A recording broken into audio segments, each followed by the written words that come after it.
have Corissa Bragg. She's a Tantra here in Nashville. And I'm super excited because I've always wanted to know about Tantra. I've always heard about it. And Chris is like the pro here in Nashville. So we're gonna hear from her. So Chris, do you want to like introduce yourself and give a little bit of a background on you and what you do? Yeah, sure. So about, I guess, almost 10 years ago now, I was working as an exotic dancer, and I was waiting for my shift to start, and my friend brought this like Mind, Body, Spirit magazine into work. Um, and I was just so not in that world at that time in my life. My life was pretty dark, just like a lot of alcohol. I don't think there's anything wrong with being an exotic dancer, just the way that I was living was not healthy for me. So I opened up this magazine, and in the magazine was this article about a Tantra instructor. And it just changed me after reading it. Her story of transformation, her story about where she had come from and how Tantra helped her, it just affected me in a way that I couldn't really explain. And so the next day I quit my job, I started meditating, and I don't know, I was just so inspired. And I didn't really think much about the woman. I just was like, oh, she did this great interview and I was inspired. So now I'm going to meditate. I don't know. I didn't know what I was doing. So then every month I would pick up this magazine hoping to be inspired again in the same way. And I never was. But then I saw one month I picked up the magazine and I saw on the very back cover that this same woman was coming in to do a training. So I was like, I got to make this happen. So I went to the training, and the moment I met this woman, I just knew she was my teacher, and her name is Salma Isadora. And I just started training with her, and I knew that like somewhere deep in my body, like it wasn't an intellectual thought, somewhere deep in my body, I was like, this is what I need to be doing right now. Like, this is the path for me right now. And I started practicing, and that's how it all started. Okay, so this woman, so was this in Nashville that you were like dancing and had this all happen? Or like, where did you find this person? What kind of training was this that So you? I was living in Ohio at the time. Okay. And she lived in California, but she had this one person that she knew in Ohio. And so she would come and teach in Ohio sometimes. And at the time I know, it's so like Cleveland, Ohio, of all places. Yeah, so she was she was like guest teaching as part of a yoga teacher training. And Oh, okay. yoga teacher training was just really awful. Like the guy that was running it was just not very good, and a lot of people quit like the first week, Oh my um, God. and asked for their money back. And I just couldn't do that because I was like, I know that I need to meet this woman. So I did every part of it so I could train with her. So at the end of this yoga teacher training, I was like, I'm way more qualified to teach Tantra than yoga. So I would teach yoga classes, but like a lot of it would be the Tantric breathwork, like thrown in there.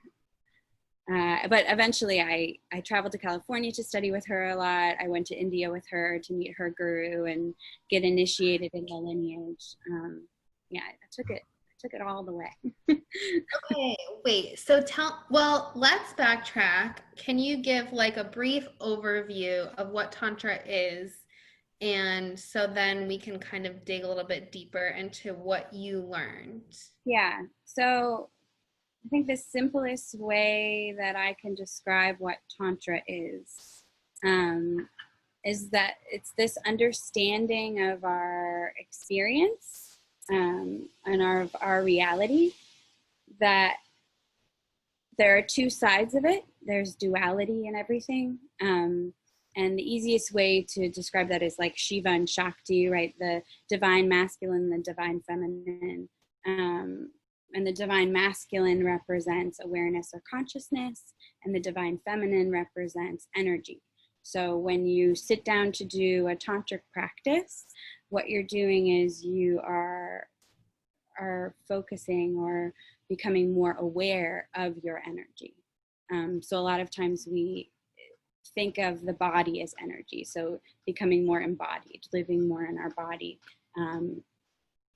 But not just like bodily functions, right? But with an awareness, with a consciousness, with like I'm awake, but I'm also in my belly. I'm awake, but I'm also in my genitals. Like I'm observing those places in my body.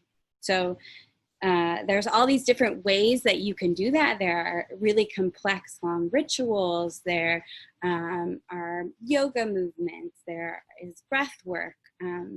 There are sexual practices. There's so many different ways to experience that embodiment. But really, it's just this really simple thing of increasing your awareness of all parts of you. Yeah. So, do you think that you like from going from being an exotic dancer, like, so to me, that makes me think like you were really comfortable with your body. So, do you think it was like an easy transition to be like doing all these like really body awareness practices? Do you think that had anything to do with, your interest in Tantra? Yeah, I think not necessarily body awareness, because even though I was using my body and I was dancing regularly, I wasn't necessarily aware of what my body was holding on to. But I think I had a really clear understanding of sexual energy and sensual energy and how powerful that can be. And I think that really has helped me to understand Tantra a little bit more, and to help me understand how energy works with my body, right? So if we're thinking about energy in the body, sexual energy is the most intense way that we experience our energy. And for me, that was really easy to understand. My body, on the other hand, was just, I was holding on to so much. So the practices that I learned really, with bringing that awareness in, really opened me up to like, oh, wow, I'm holding all this trauma in my belly, like I'm holding all this trauma in my hips. And the trauma would kind of come out in an undeniable way, in a way that I couldn't explain. And that was one of the other things while I was practicing Tantra, that was like, oh, this shit is real. Like, this is a real thing. Like, if I breathe like this for a really long time, like, I'm going to start crying because there's so many emotions here. There's a story that I'm holding on to here. And that for me was just like super profound. Yeah. So is that what really happened? Like, do you want to talk about how you let out your trauma? Like is it just through the breath work and the practices, and what happened when you did that? Yeah, I think it's a combination of two things. So I think when you have a really good teacher who's holding really good space for you, like safe, secure space, and I think that's done energetically.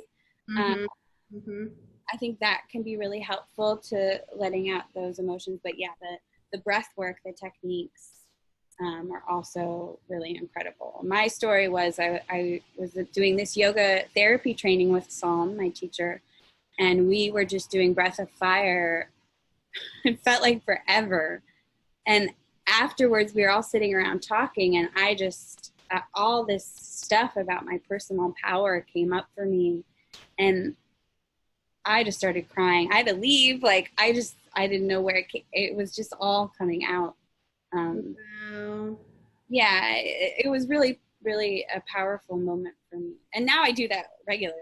Like, I'll sit down and do my practice, and I'll do my breath work, and like, oh yeah, I'm crying. Okay. Because I'm holding on to that emotion in my body. It's a normal, regular thing now. Yeah. At the time for me, it was really intense. So, oh my gosh, what a powerful moment. Those moments when you cry and you can't stop crying are like, they're just very memorable because they're kind of, I feel like, not traumatic, but they're just really memorable. And you're like, what is going on with my body? And you're like, clearly I've been holding this in for a long time, you know? Yeah. Yeah, and there's this really beautiful piece to it that I didn't understand until I started practicing Tantra and yoga as well regularly, is that your body has this intelligence. And if you really get in there with that, and it doesn't have to be Tantra, you know, it can be through yoga, it can just be through Buddhist meditation. You know, there are so many of these mindfulness practices to choose from. Um, but yeah, I mean, experiencing that, it's super intense. It's crazy. It's really a beautiful thing, and your body does it. Your body has this intelligence, you know, that you can access. It's a practice. That's why they call it yoga a practice and Tantra a practice and Buddhism a practice. Like you have to practice at it. It's not immediate, but coming back to that practice, I think it's just powerful to give your body that voice, you know, for your body to speak and to come through and say, hey, I have a lot of knowledge for you. Like, you just have to sit and listen to me for a little bit. That is crazy. And I think it's so strange that we're not really taught that. You know what I mean? We're taught that if our body's something wrong with it, you go to the doctor and you get some medicine for it. Yeah. Like you're just taught, like when I had my yoga teacher training in Peru, and they taught us like if you got sick, if you were vomiting, that's your body like purging. They would just be like, okay, let it go, you're fine. You're purging, you're getting rid of what you need to get rid of from your body. And like it was so funny to me. I was like, wow, no one's alarmed and they even think it's like a good thing. In the US, you're like, someone's throwing up, like, oh my God, they're dying or they're really sick. But it was just a natural way of how they did things there. Yeah. And I found that really interesting. Yeah, because when you're letting go of tension, um, so many different things happen, right? Like you can have stomach aches. I've had people vomit, you know, Really? outside of my studio to vomit, but just doing the breath work, you can have weird smells come off of you, you know, just sweating, even though you're not really doing Huh? physical exercise. Um, there's so many things that can happen to the body, just like it needs to let go of all of this stress and the stress hormones that come up, you know, when you start to make that conscious effort to let some of that stuff go. Because oftentimes your brain is saying, hey, like, no, let's hold on to this. Like, I'm not ready to let this go. Mm-hmm. So there are so many different ways the body will react to really letting go. And I love, my teacher used to say, you know, we need to speak our stories. We need to talk through our stories, but then we need to let go of those stories in the body. Mm. I always love that because it's important to talk. It's important to say, hey, this happened to me, or, you know, go see a therapist and talk with them through what's going on. But then you also need to let it go physically. Yeah. Yeah, I think that's so helpful. And I think a lot of, people don't want to share their stories, and a lot of people don't want to go to therapy, or they don't want to be like a burden, and a lot of people are taught just to keep it in, or sometimes I think people are almost scared of what will happen if they let it go and open it up and share everything that they've kept inside. Yeah, yeah. I mean, I think that's one of the biggest hurdles is fear. And that's part of why the breath work is so important, right? Because we get out of our mind and we just focus on this rhythm, the in and the out, coming in, coming out. How is my body feeling? You know, clenching and releasing the muscles. So you can kind of get out of that fear space, get out of that space that's saying, no, stop, stop, stop. You know, just following the instructions, is doing this simple thing that will keep you here in the center and the now. Mm-hmm. So why did I always think Tantra was a sexual thing? Well, so the the philosophy, I guess you could say, behind Tantra is that it includes taboos. So where yoga is the system, or you use your body, you meditate, you connect to this greater energy. Tantra is also that, but in Tantra, taboos are really important. So things that we keep in the shadows are really important. So in the West, I think we focus so much on the sexual part of Tantra and that taboo because we have so much sexual repression here. But in India, there are like the 5 main taboos of Tantra. So there are drugs, alcohol, meat, sex, and death. And all of these things can be used in a tantric ritual, basically because when you think something is taboo, it holds a lot of power. Also, when you start to uncover the reasons why you think something's taboo, there's usually a lot of shame and guilt there. And it's important to go into those places inside of ourselves so we can really question and say, okay, why do I think I should be ashamed of my body? Why do I think I should be ashamed of sexuality? Why am I so scared of death? Why do I, not want to talk to my friend after they've lost someone because of my own shame and fear around it? Really like shining a light on those deep, dark places that we don't want to go. Yeah. So in some rituals, you use those things specifically, but really it's a symbol, you can use that thing and have a really powerful experience, or you can just, keep that thing in mind. The other part with sexuality is using your sexual energy as a way to become more aware of your body. So when you start really focusing on your genitals in a meditation, you start to become aware of the sexual energy. If you do specific practices to start to build some of that sexual energy and move it up through the body, you're going to start to become more aware of the body and also your energy.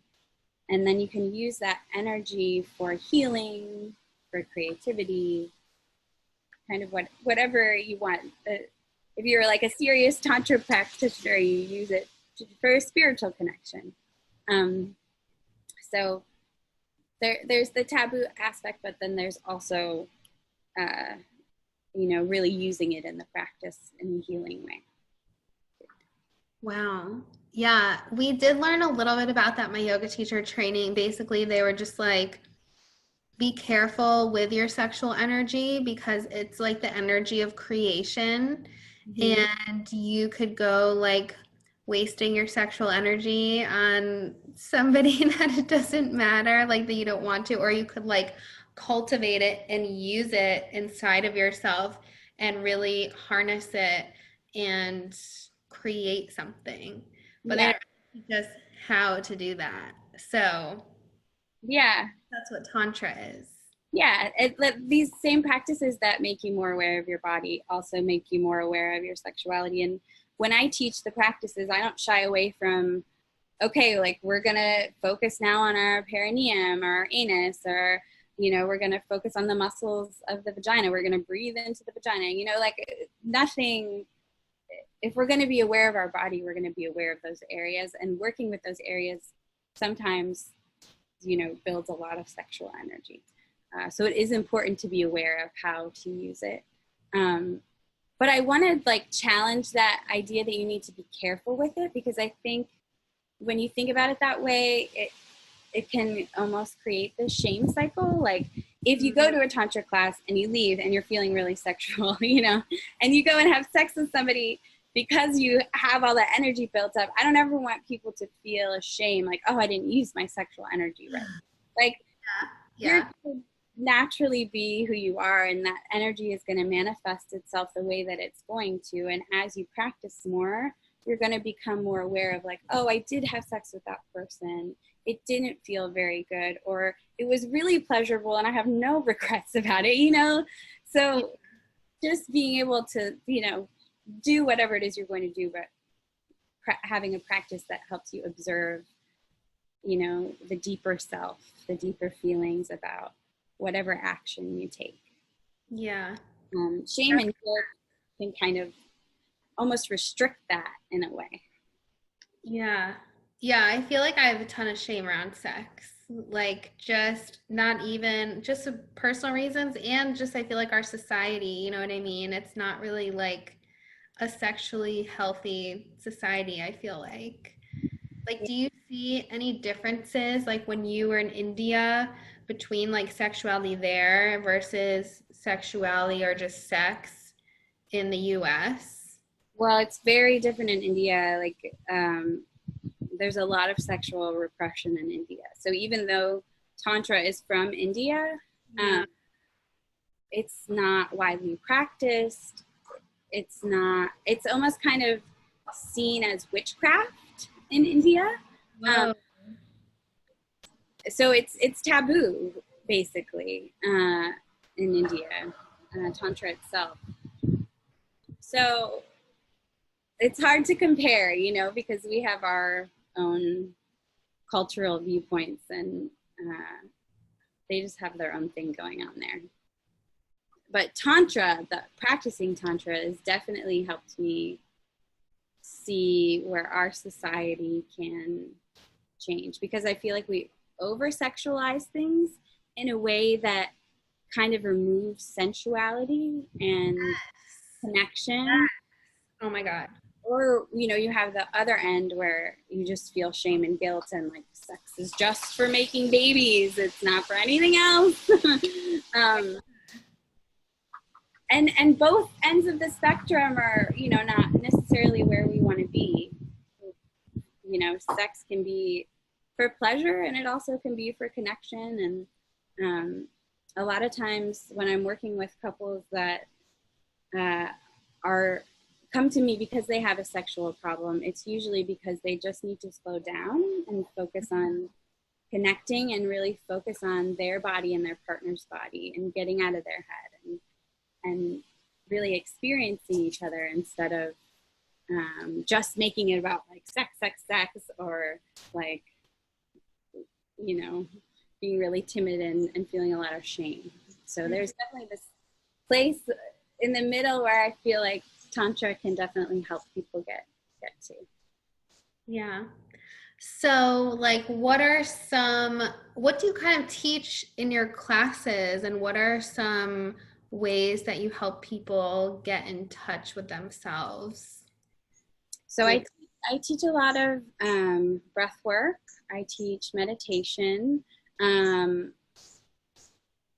Mostly, if somebody comes to see me, I feel like my role is to hold space for them, to really create this energetic container where they can soften, where they can relax, and where they can sink into their body. And a lot of times, you know, it's up to the people that come in, because I don't always know where people are at. And most of the time, people just need that container held to slow down and to sink into that space, and either in their heart or in their belly, just to really feel what their bodies are saying to them. So I do a lot of that meditation and breath work. And then if it's a couple, I will hold space for them to get into a sensual zone together, for them to just experience what it's like to breathe together, to touch each other slowly without the goal of orgasm, or without even the goal of intercourse or sex, just a space for them to be together where they can solely be sensual. And then I will teach some sexual practices as well. So far, I only really like give instructions, and then I tell people to practice at home. But I'm opening myself up to doing some pleasure coaching. So maybe like in person, guiding people through some of the practices, whether it just be with themselves or with another person. Just because I feel like sometimes people need somebody to hold that space for them in the moment as well. And sometimes using these practices in a sexual scenario can be extremely healing and can be really powerful. And I want to be able to hold a container if somebody has like a deep emotional breakthrough, you know, and they need some guidance.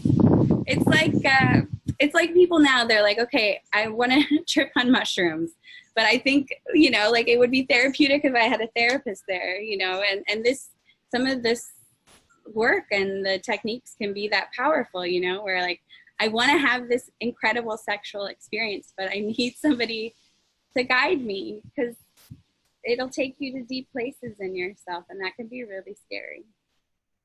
Yeah. Wow.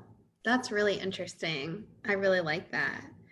And I think that's happened to me before. Like I've definitely like cried after I've had an orgasm before because it's just like this release kind of. And again, I don't know if it's like my body's like holding on to too much or what.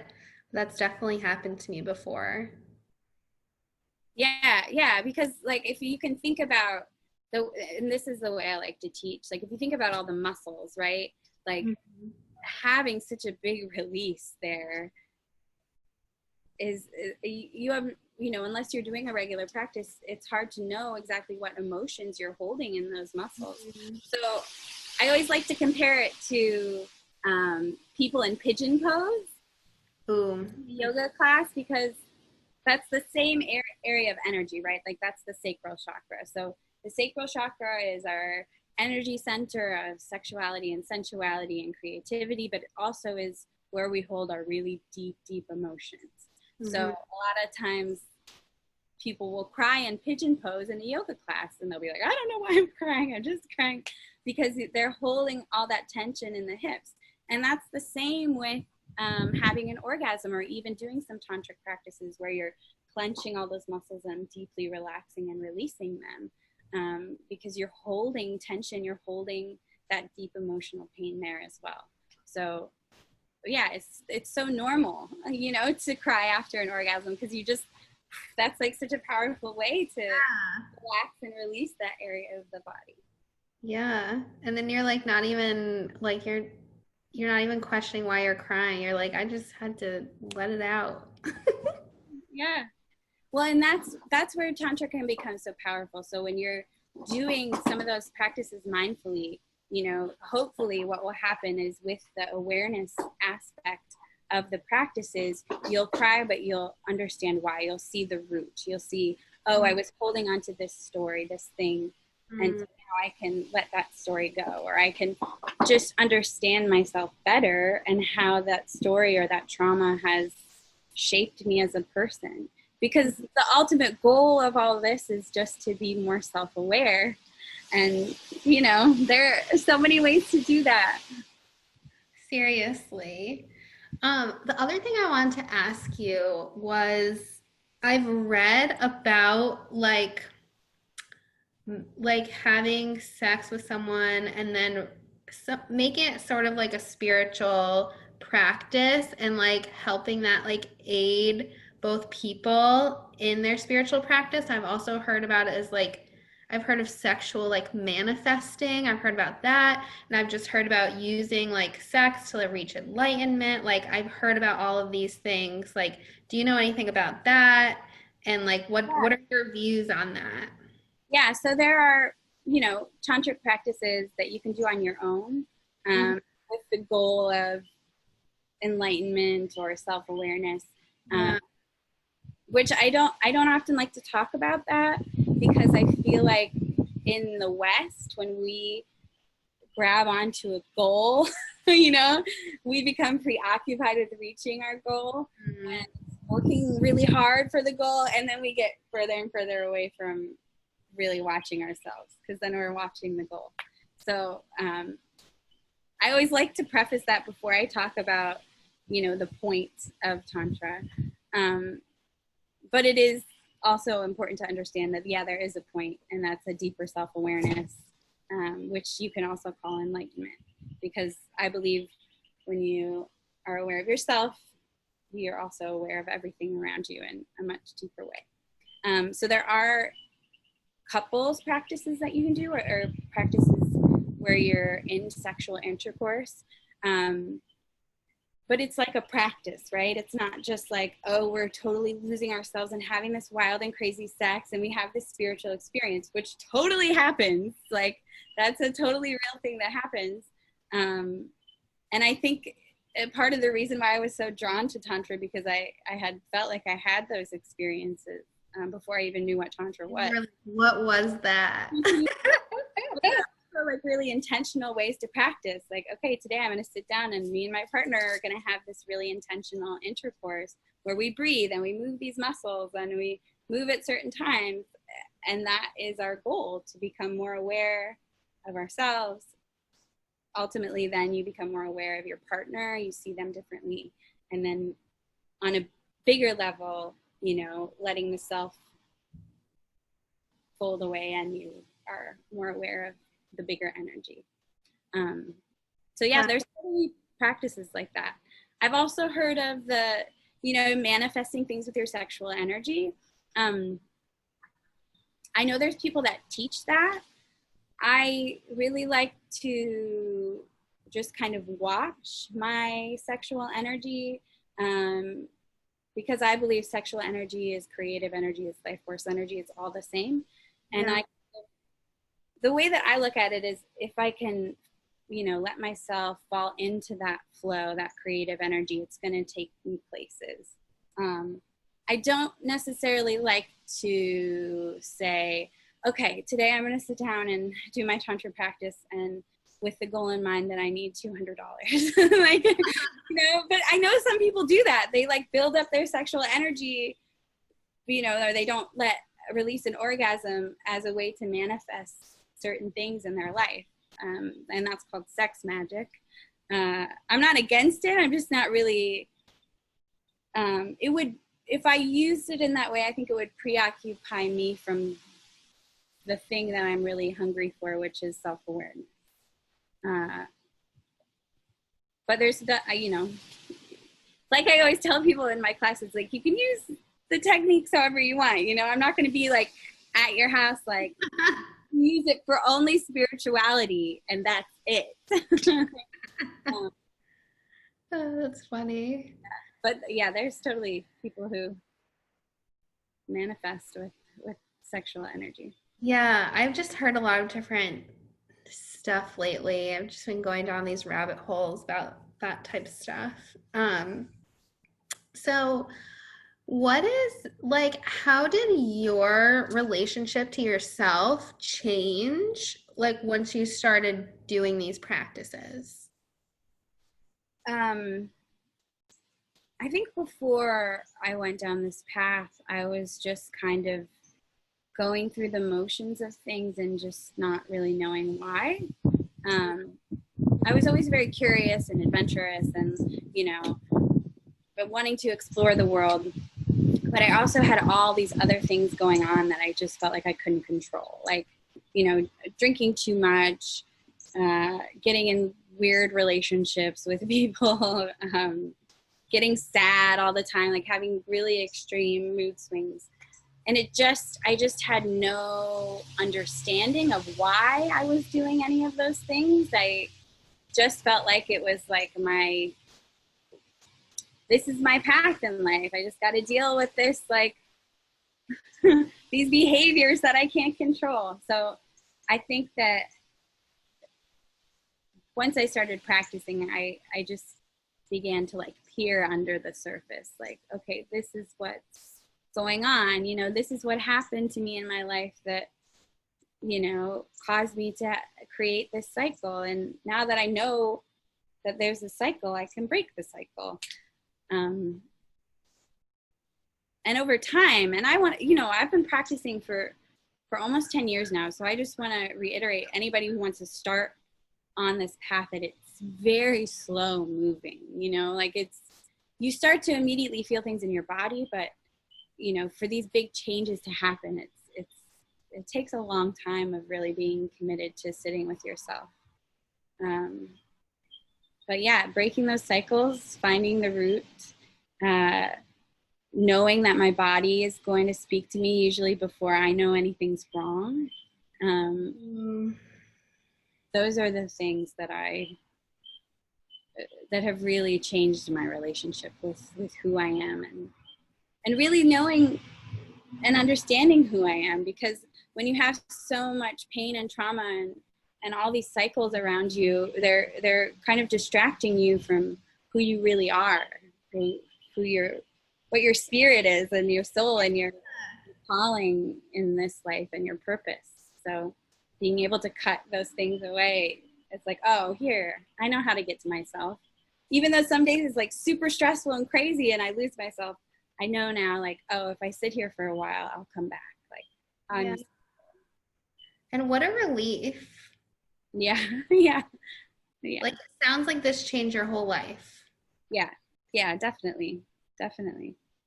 I feel like you just like saw this Tantra thing and quit your job and you were like, I'm doing this. Yeah, yeah. That's crazy. Sure, in the moment, I just like, in that moment, I was just like, I need to do things better because I'm unhappy. Yeah. And how old were you? You don't mind me asking when you had this like moment. 22. Wow. You were just like, shit's gotta change. Yeah, yeah. Wow. That's awesome.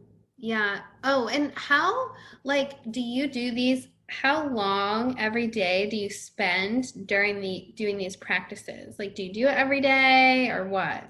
Yeah, so the goal is always to practice every day.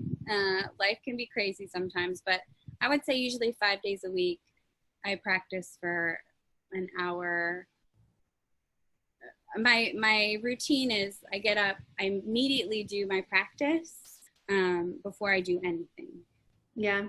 There are two reasons for that. One, I just feel like I can get in touch with myself easier because my head is still clear. Mhm. I haven't been like bombarded by all of the responsibilities I have. Yep. Yeah. The other thing is that with the breath work, it's better to do it on an empty stomach. And it can also be kind of energizing. So if you did some of the breath techniques before bed, you might just have a hard time sleeping. Yeah. And then I go right into journaling, just so like if there is a story that I need to tell that I felt in my body, that I can write it down and get it out. Wow. So things are still like coming up for you when you're. Always. Like I feel like if you're living, you're going to be traumatized. There's going to be tension. There's going to be emotional hardship. That's just part of life. I think sometimes in the spiritual community, we can be really preoccupied by this idea of purity. And it's just, I don't think if you're actually out there living, like that's never going to happen. We're always going to have things we need to move through. Unless you wanted to be like a monk and live in a monastery, but I bet there's like some monk politics that would be stressful. I'm sure there's some rebellious monks that aren't living the way the other monks are. It's monk drama, I'm sure. Monk drama in the temple today. Oh my gosh. Yeah, and that's so true. Like life just happens and I think I struggle with that a lot, like trying to keep my spirituality amidst everything that goes on in my life, everything that I do, and I'm like, should I just be hiding in a cabin in the woods, like meditating all day? Like, is that what I'm supposed to be doing? I don't know, you know? Yeah. Um, yeah, and I think there's a benefit to that, right? I think a lot of people, even just being quarantined, probably found some benefit in Oh yeah. quieting things down. But you're going to go back to your life eventually, and all that stuff will still be there. Um, so I don't know if escaping is always the answer for everyone. I think pauses and some solitude is good, but Yeah. there's some quote, I don't know who it's by, but it's like, if you think you're enlightened, go spend a weekend with with your family. And like that'll be like take you off your high horse a little bit. Yeah, right. You're like, oh, I'm chill as fuck. And then you go hang out with your family and you're like, Christmas time. Yeah. So, do you want to share like any breath work or anything else with the audience that Yeah, we I would love to just share a quick one. So we talked a little bit about the sacral chakra. Um, and I think this is a really direct way, you know, if you're looking into Tantra because you want to be more self-aware, or you're looking into Tantra because you're curious about the sexual aspect, this is kind of something that intertwines them both. So this is just an exercise that's going to start to wake up the sacral chakra a little bit. It might bring some energy. It might just bring some awareness as, oh, I feel disconnected to this area of my body, or I feel numbness, or I feel tons of pleasure. You know, what's important while we're doing this is just to observe what you're feeling, not necessarily thinking that you should feel a certain way. But it can bring a lot of pleasure if you want to do this like before a sexual situation, or before self-pleasuring, or just before you're doing something creative. It can kind of like light your fire a little bit. So just close your eyes. And I want you just to start to notice the breath in through the nose and out through the nose. And then bringing your awareness all the way down to the genitals. So just observing here for a moment.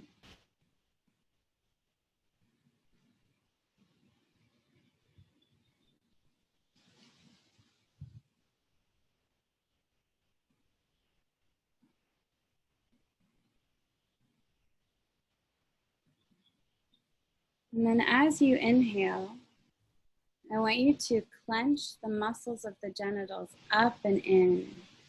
So almost, if you can imagine an elevator moving up the pelvic floor all the way to the lower belly. And then as you exhale, fully relaxing and releasing all of the muscles of the genitals.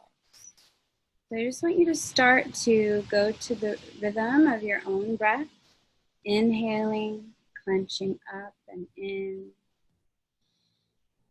exhaling, fully relaxing and releasing. So just continuing to do this. So we're doing a couple different things here. We're building some energy, but we're also starting to create that communication with the body. So this is what it feels like to clench, to hold tension here. And this is what it feels like to fully relax and release.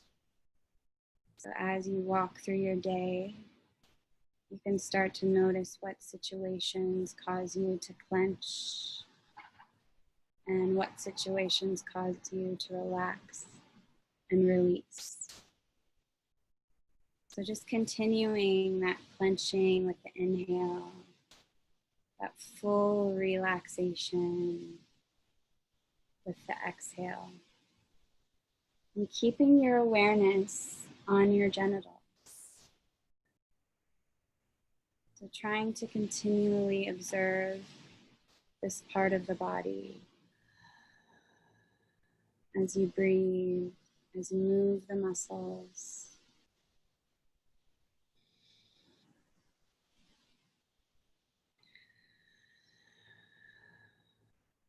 And as you're noticing, if you feel like you can't fully relax and release on the exhale, maybe taking an extra breath in between. Just allowing yourself to fully relax.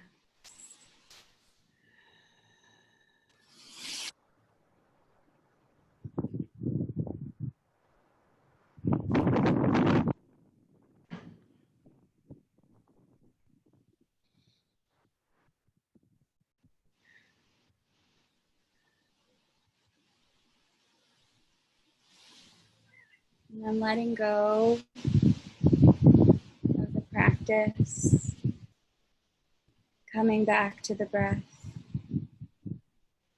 and just noticing now in the body if you've transferred any of that tension to another place. So relaxing the face, the neck, the shoulders, just fully releasing and letting go of any tension.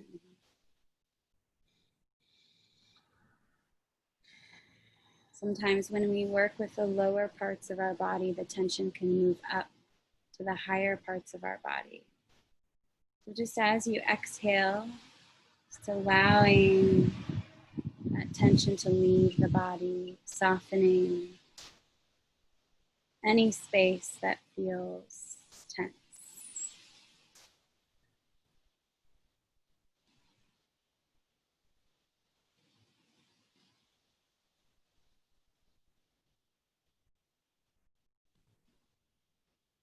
Now you can open your eyes.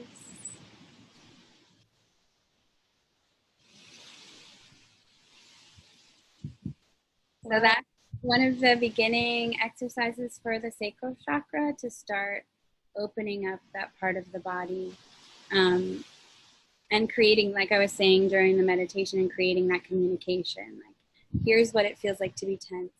Here's what it feels like to relax. And I think that that communication is really important. Yeah. The breath work can get a little more complicated than that. I work with a lot of holding the breath and then holding the breath on the exhale as well. But that's just like a beginning practice. I feel like super zenned out, and also feel like my energy is just more balanced throughout my body.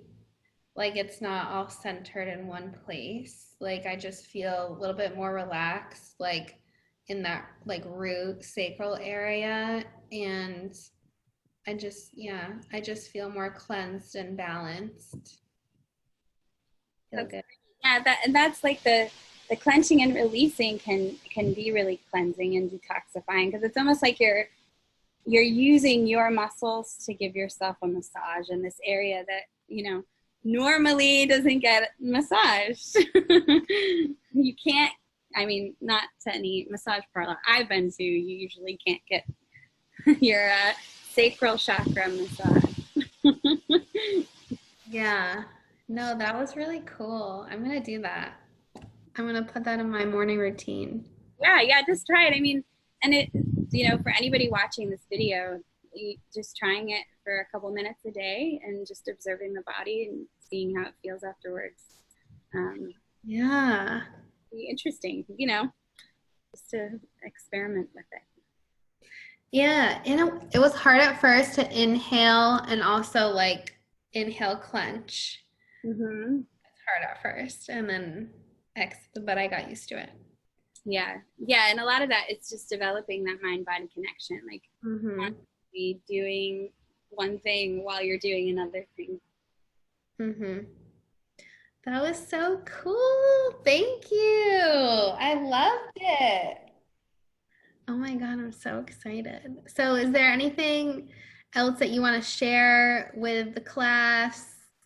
I think we're almost at like an hour-ish. Okay.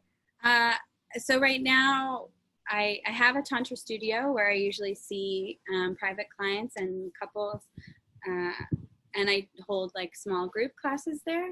I'm not seeing anybody right now because of COVID, just because like with the breath work, there's no way to really avoid exchanging like germs. Yeah. It's gonna happen. So I do see people over Zoom. I have a couple clients that I see over Zoom, and you can join my email list at my website, which is just my name, CorissaBragg.com. And I will send out an email to everybody when I reopen my in-person classes.